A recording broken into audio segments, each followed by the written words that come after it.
Il y a 60 ans, les pays africains et asiatiques étaient confrontés à un désir commun.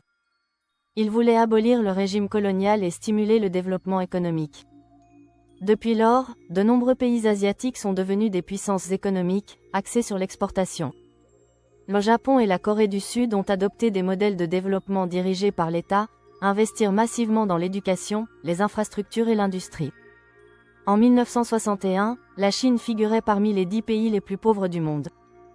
En 20 ans, le pays est passé d'une économie dirigée à un système axé sur le marché. Elle attire désormais des investissements étrangers massifs et constitue l'usine du monde.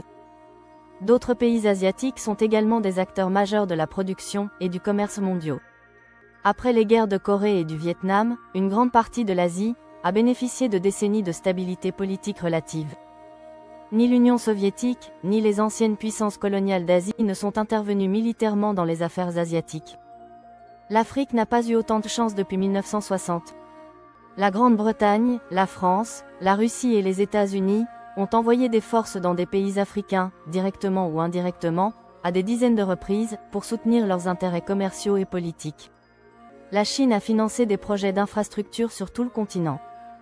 La zone monétaire de la communauté financière africaine est critiquée par les panafricanistes comme Kémy Séba, comme un projet haineux accent aigu au colonial français, qui est intrinsèquement inégalitaire et enraciné dans des pratiques d'exploitation.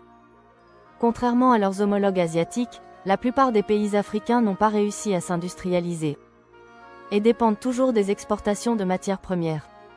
Le Nigeria, l'Afrique du Sud, le Kenya et le Ghana ont connu une croissance économique, mais pas au rythme de leurs homologues asiatiques.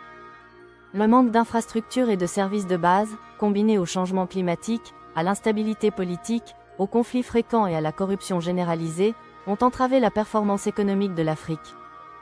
Les programmes d'ajustement structurel, imposés par l'OFMI et la Banque mondiale dans les années 80 et 90, ont libéralisé les économies africaines et créé de nouvelles opportunités d'intervention étrangère. Mais ils ont également provoqué du chômage et une stagnation économique dans de nombreux pays.